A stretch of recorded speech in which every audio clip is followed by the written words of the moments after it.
It's your boy King Qwari here. Today's topic is about which animated shows that have been abandoned deserves to be brought back in the same way as X-Men 97 was. No reboots, continuations only. When it came to evaluating these series, I took into account how the series ended, how likely or possible the series is to come back, and I ranked this with my own personal biases in mind. I chose the series that I genuinely wanted to see finished. I'm going to be counting down from 4 to 1 for my top 4 animated series backwards for this category. So we're going to start with number 4. Number 4 is Batman Beyond. Batman Beyond was started in 1999, so I guess you could call it Beyond 99 or something like that.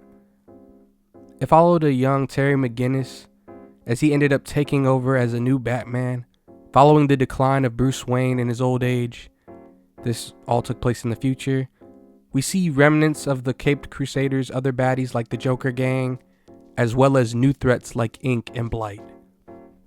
I used to love Batman Beyond when I was a kid. Growing up, it really inspired me. I think that even though some of the episodes are pretty dark in nature, that the series did a really good job of balancing that out. The black and red, sleek looks, everything really did feel like it was from the future, even though it was made all the way back in the 90s. You may have heard about the rejected Batman Beyond movie pitch, made by the same studio that's known for Spider-Verse and Intergalactic. James Gunn also spoke about how they don't want to follow in 97's footsteps, but I think that ignoring this model that works could make for ramifications for the company moving forward, just because they've already been failing in comparison to Marvel for so long, and there's so many movies and things that have let us down over so many years that I think that giving us something that we want would really be a step in the right direction. Especially given the fact that the Batman Beyond series had amazing character designs, character development, and more. I think that it was ahead of its time. It ended in an episode of Justice League Unlimited where, spoiler alert, I'll give you a second if you need to skip forward. We found out that Terry McGinnis was supposedly a child of Bruce Wayne. This felt like a retcon to me, even if it was planned. I didn't feel like they did enough preparation to make this make sense. It made me want to see more Terry McGinnis and more Batman Beyond. I know they also have a series of Batman Beyond comics that I've been meaning to give a read, but I'm sure there's a load of directions and source material that they can pull from for this particular iteration of the series. I feel like we've gotten the best regular Batman animated series in The Brave and the Bold and the 90s, the animated series. So if we're going to go for another interpretation, I feel like this is the perfect way to go. The last episode of the series was just a regular episode of Terry reflecting on a time he revealed his identity and the ramifications of that. Nothing that was a proper ending for the series. And then they tried to wrap it up, as I mentioned before, in Justice League Unlimited, which again left a lot to be desired for me personally. But I definitely watched, Batman Beyond alongside a lot of other Saturday morning cartoons. Speaking of Saturday morning cartoons, the next pick is another DC series from the kids' WB block.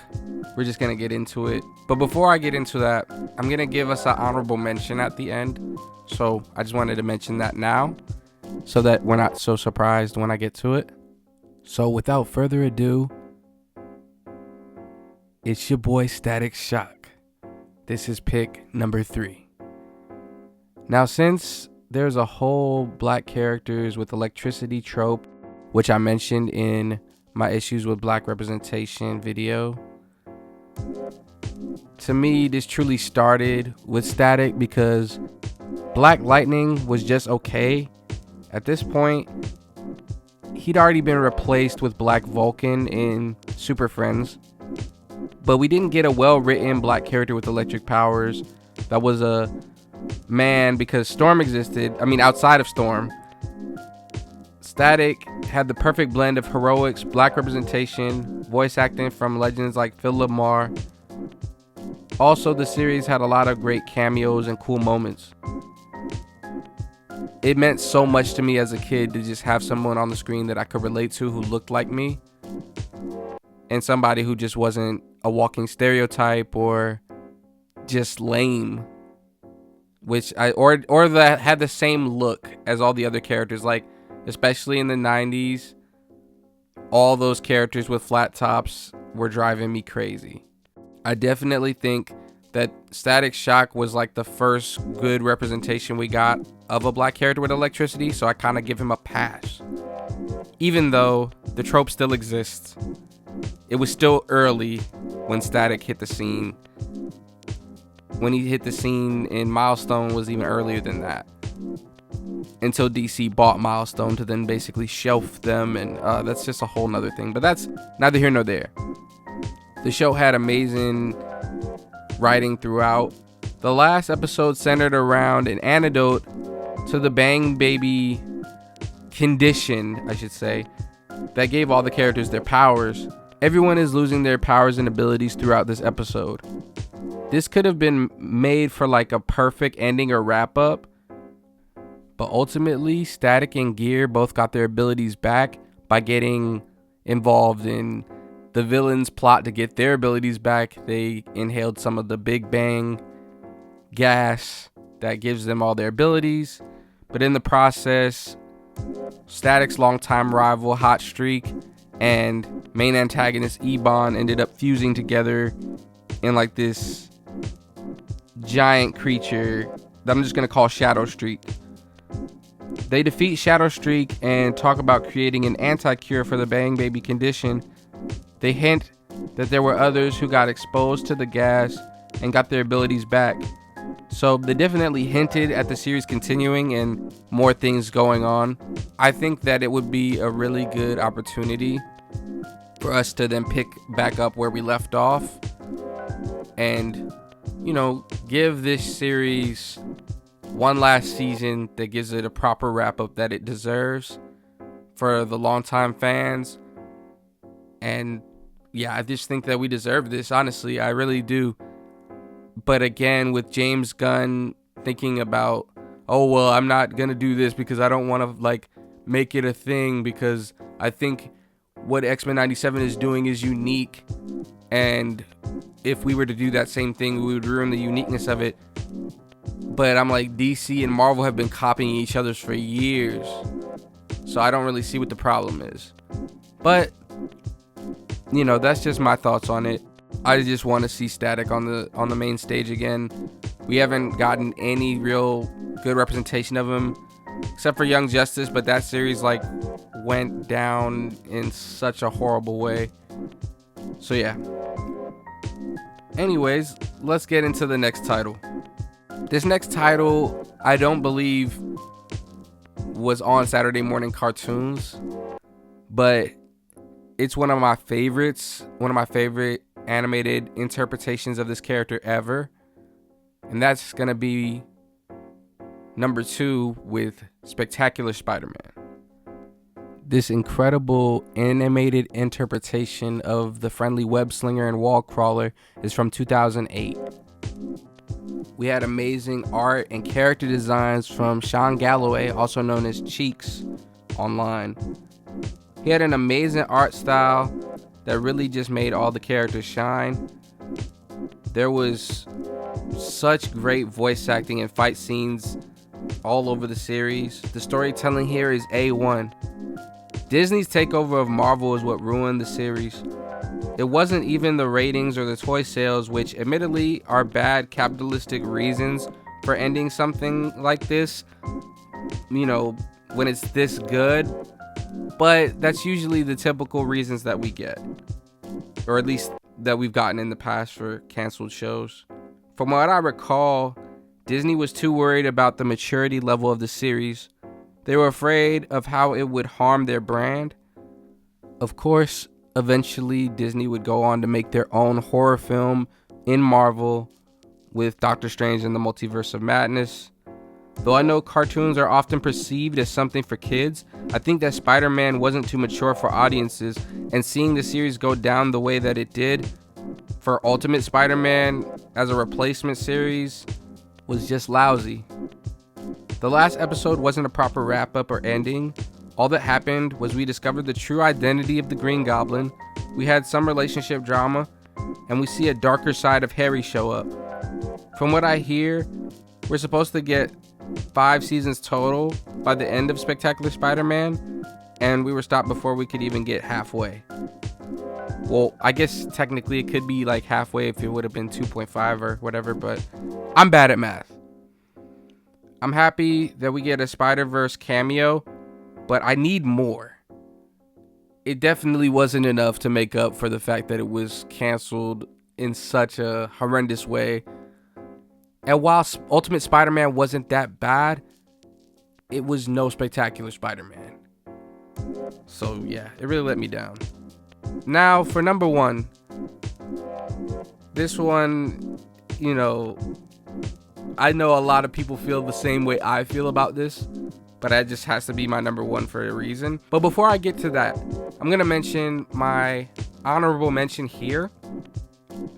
It's going to be the Thundercats series from, I believe, 2011. Yes, that's right. This was such a great interpretation of the Thundercats. It had a phenomenal art style, great character designs, great character development, and it took itself seriously in like a really cool way, which obviously the original one did, but with it being so dated, it didn't have the same effect and it didn't age very well. But this interpretation was really, really spot on. So now, getting into number 1, it's the Teen Titans. Teen Titans started in 2003 with the colorful cast of Robin, Cyborg, Beast Boy, Starfire, and Raven. They almost had a perfect ending with the episode before last. They defeated the Brotherhood of Evil with a team of Panthera, Menos, Jericho, Herald, and Beast Boy. Could have been a perfect wrap-up, but we get this extremely depressing episode of Beast Boy being toyed with by seeing the love of his life, who we all saw, die or get petrified into a statue, and we saw this tragedy happen under such wild circumstances. He's not really had so much time to grieve. I mean, there is some episodes of him grieving, but the fact that he sees her again, and checks where the statue was, where she was frozen, and the fact that it's missing, this all paired up with the city changing, establishments closing in the town. Beast Boy follows Terra and neglects his team for the whole episode and still comes out empty-handed by the end. I think that we should have just ended the episode before with the triumph. No more villains to fight. Would have made a great ending. Seeing Beast Boy in a leadership position at the end as well would have been really cool to see. We've got more questions than answers by this point with this whole Terra episode. It was a travesty to see such an amazingly crafted series, from its art style that was one of a kind, amazing character development and action, to be ended so abruptly. To add to this travesty, they created the idiotic series Teen Titans Go, a chipified version of the Titans that had the exact same voice cast. Created by 2 buffoons who never watched the original series at all. At one point, Cartoon Network's entire programming block was nothing but Teen Titans Go, neglecting all their other shows. The original voice actors, according to Tara Strong, want to do a continuation and says that the fans deserve it, and I can't agree with her more. Teen Titans inspired my series The Feared Ones, and it's one of my favorite animated properties of all time, minus this horrible ending and minus this horrible spin-off. I tried to watch Teen Titans vs. Teen Titans Go, the film, but the animating of the Teen Titans on the Teen Titans Go budget was just horrendous to me. I think they made it to try and test the waters, but most of us don't care forgo at all. So, you know, putting that next to the original doesn't make it any more tempting for me to watch it. It wasn't enticing at all for me. So I'm sure it did poorly everywhere else. They would either have to bring back the old style of animation and art, or find a way to update it like what they did for X-Men 97. That's the top 4 contenders for the 97 treatment for me, with the 1 honorable mention. Let me know your thoughts in the comments. Do you agree? Is there a show I missed that you think is more deserving? Let me know. Please hit me with a like, sub, comment, tell a friend, and you take care. King Qwari signing off. Peace.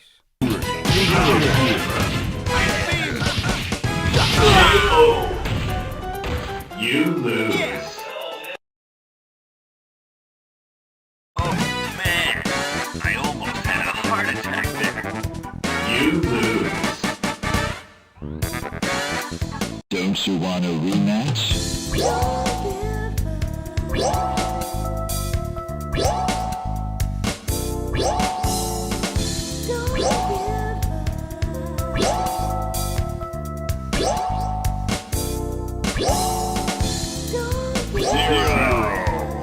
Don't give up. Challenge again.